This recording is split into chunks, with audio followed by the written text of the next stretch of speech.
Good afternoon. Good afternoon. Welcome to the New York City Council vote on the Committee on Housing and Building. At this time, please silence all electronics and do not approach the dais. Chair Sanchez, you may begin.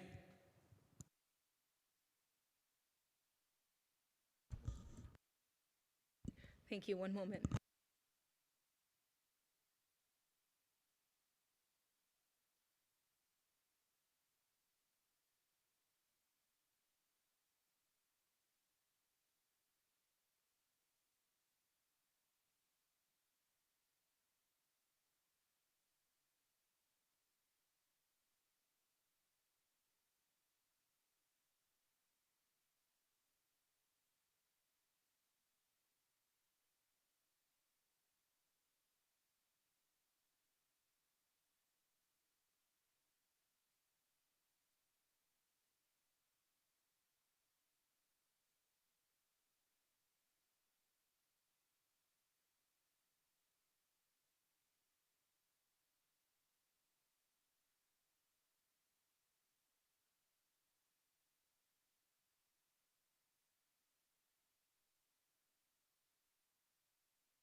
Good afternoon, everyone. I'm Councilmember Pierina Sanchez, Chair of the Committee on Housing and Buildings.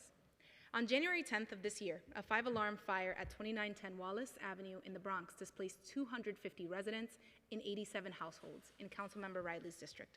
On January 15th, another major fire displaced nearly 200 residents in over 70 apartments at 3030 Heath in my district. And tragically, many of us began our term as council members with the horrific fire on January 9th, 2022, where 17 lives were tragically lost at Twin Parks Northwest. In 2024, there were 20,000 structural fires.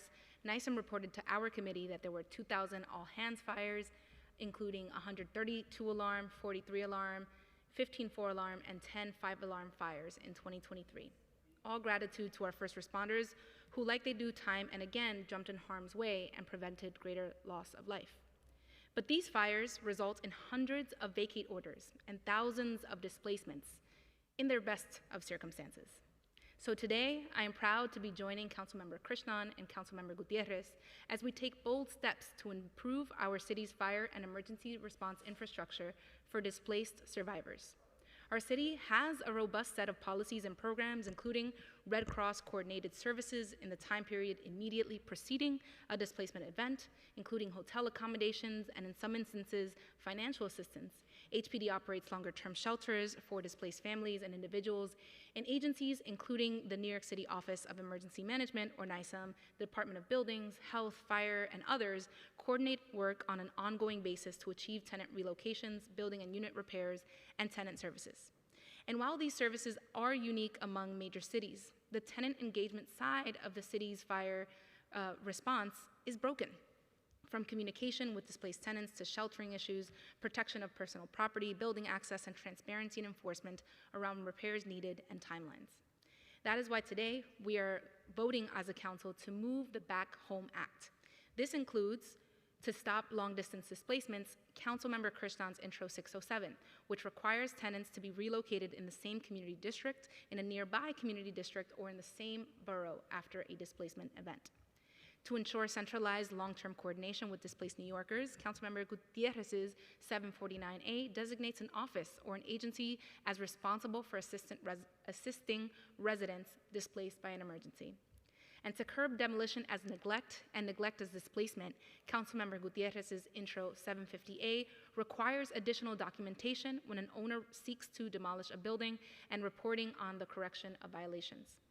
Councilmember Gutierrez Rezo 307 calls upon New York State Legislature to pass and the governor to sign legislation that limits the duration of time for which a landlord can collect payment from loss of rents insurance coverage without conducting meaningful repairs to an uninhabitable unit leased by a tenant to 3 months. We'll also be voting on Resolution 802A by Councilmember Julie Wan, calling on the New York State Legislature to pass and the governor to sign Senate Bill 3886 and Assembly 5427, requiring negligent building owners to cover the cost of a temporary apartment while repairs are being made. I want to thank my team, Chief of Staff Maria Villalobos, Deputy Chiefs Ben Ratner and Kim Castellanos, Gerard Fernandez and Carlo Dominguez for all their help getting us and our committee to this day, and of course committee staff, thanks to the Housing and Buildings Committee staff, Senior Legislative Counsel Austin Maloney, Senior Policy Analyst Jose Conde, and Andrew Bourne, Policy Analyst Dirk Spencer, Finance Head Jack Story, and Data Scientist Reese Hirota. I want to take a moment for a special thanks and congratulations to our Senior Policy Analyst Andrew Bourne, whose last day with the Council is this coming Friday. Andrew has been an integral member of both the Committee on Housing and Buildings and the Committee on Environmental Protection, Resiliency, and Waterfronts for the past 3 years, and we're incredibly grateful for Andrew's work with the committee. Wish him the best as he heads off to the NYU Law Class of 2028. Woo! We're really gonna miss you, Andrew. You are brilliant, and we're so lucky to have had you these past 3 years. I'm joined today by several colleagues, but first I'm going to pass the mic over to Councilmember Gutierrez to speak on her bills. Thank you, Chair. And I just want to congratulate everyone else who's passing bills today, but I'm proud to be passing Intro 749, 750, and Reso 307, of which are in direct response to calls and postings that you see or the news that you hear in District 34, but throughout the city.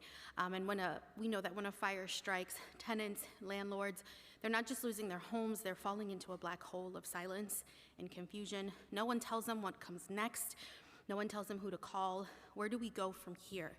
Families are left couch surfing without their identification documents, without updates, having to fend for themselves when it comes to dropping their kids off at school, going to work, and without any clear way forward. Landlords are left navigating an incredibly complicated system to try and rebuild. It's kind of a quiet, invisible pain that the city has ignored for far too long. So Intro 749 creates a real staffed case navigation team at HRO. So it's an existing agency we're repurposing so that displaced tenants and property owners aren't alone. Intro 750 ensures landlords can't just walk away from a building after a fire. They have to show they've made a good faith effort to repair before pursuing demolition. These bills fill a gap that the city left wide open. They bring real accountability and care to New Yorkers when they need it most, and I'm just so proud of my team who helped get me here, and thank you, Chair Sanchez, who's been just a delight and a true leader in this committee. Thank you. Thank you so much, Councilmember Gutierrez, and congratulations. Do any of my colleagues have questions or comments? All right, with that, I will now ask the clerk to call the roll. Good afternoon. This is a roll call vote of the Committee on Housing and Buildings. All 5 items are coupled. Chair Sanchez. Proudly vote aye on all. And Council Members Dinowitz. Aye on all. Thank you, Councilmember Dinowitz. Councilmember Feliz. Aye on all. Thank you, Councilmember Feliz. Councilmember Abreu. Aye. Aviles. Aye and all. Congratulations to my colleagues. Thank you so much for the work you're doing for New Yorkers. Thank you, Councilmember Aviles. Councilmember Hudson. Aye, and congratulations to Councilmember Gutierrez. And Councilmember Ressler. Aye, and Congratulations to Councilmember Gutierrez. Chair Sanchez, by a vote of 7 in the affirmative, 0 in the negative, and 0 abstentions, all items are adopted. Thank you so much, Clerk. And with that, I call this meeting to a close.